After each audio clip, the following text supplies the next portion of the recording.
അധ്യായം 7. സഹോദരരെ, നിയമത്തിന് ഒരുവന്റെ മേൽ അധികാരമുള്ളത് അവൻ ജീവിച്ചിരിക്കുന്ന കാലത്ത് മാത്രമാണെന്ന് അറിഞ്ഞുകൂടെ? നിയമം അറിയാവുന്നവരോടാണല്ലോ ഞാൻ സംസാരിക്കുന്നത്.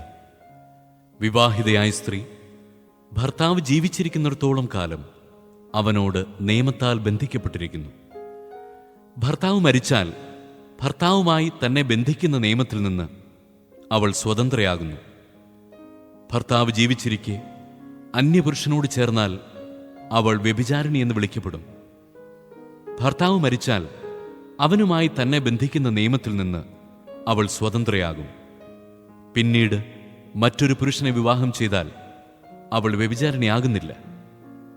അതുപോലെ എൻ്റെ സഹോദരരെ, ക്രിസ്തുവിൻ്റെ ശരീരം മുഖേന നിയമത്തിന് നിങ്ങൾ മരിച്ചവരായി. ഇത് നിങ്ങൾ മരിച്ചവരിൽ നിന്ന് ഉയർപ്പിക്കപ്പെട്ടവന്റെ സ്വന്തമാകേണ്ടതിനും അങ്ങനെ നാം ദൈവത്തിനു വേണ്ടി ഫലം പുറപ്പെടുവിക്കേണ്ടതിനുമത്രേ. നാം ശാരീരിക അഭിലാഷങ്ങൾക്കനുസരിച്ച് ജീവിച്ചിരുന്നപ്പോൾ മരണത്തിനു വേണ്ടി ഫലങ്ങൾ പുറപ്പെടുവിക്കാൻ നിയമം വഴി പാപകരമായ ദുരാശകൾ നമ്മുടെ അവയവങ്ങളിൽ പ്രവർത്തിച്ചിരുന്നു.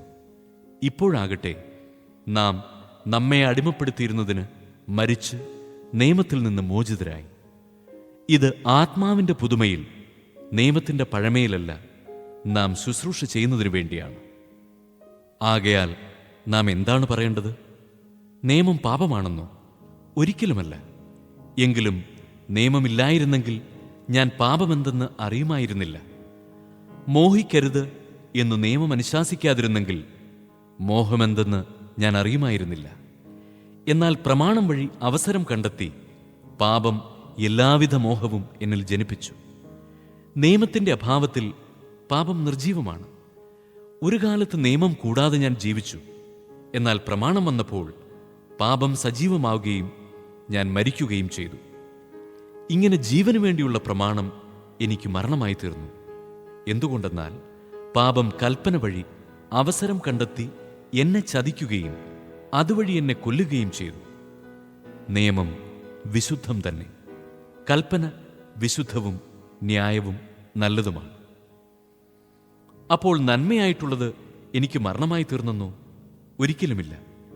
പാപമാണ് നന്മയായിട്ടുള്ളതിലൂടെ എന്നിൽ മരണമുളവാക്കിയത്.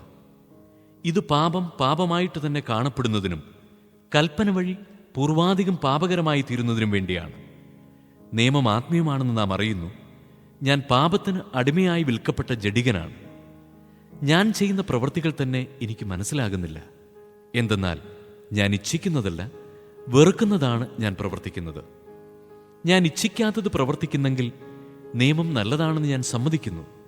എന്നാൽ ഇപ്പോൾ അങ്ങനെ പ്രവർത്തിക്കുന്നത് ഞാനല്ല, എന്നിൽ കുടികൊള്ളുന്ന പാപമാണ്. എന്നിൽ, അതായത് എൻ്റെ ശരീരത്തിൽ നന്മ വസിക്കുന്നില്ലെന്ന് ഞാൻ അറിയുന്നു. നന്മ ഇച്ഛിക്കാൻ എനിക്ക് സാധിക്കും, എന്നാൽ പ്രവർത്തിക്കാൻ സാധിക്കുന്നില്ല. ഇച്ഛിക്കുന്ന നന്മയല്ല, ഇച്ഛിക്കാത്ത തിന്മയാണ് ഞാൻ പ്രവർത്തിക്കുന്നത്. ഞാൻ ഇച്ഛിക്കാത്തത് ഞാൻ ചെയ്യുന്നുവെങ്കിൽ അത് ചെയ്യുന്നത് ഒരിക്കലും ഞാനല്ല, എന്നിൽ വസിക്കുന്ന പാപമാണ്. അങ്ങനെ നന്മ ചെയ്യാൻ ആഗ്രഹിക്കുന്ന എന്നിൽ തന്നെ തിന്മയുണ്ട് എന്നൊരു തത്വം ഞാൻ കാണുന്നു.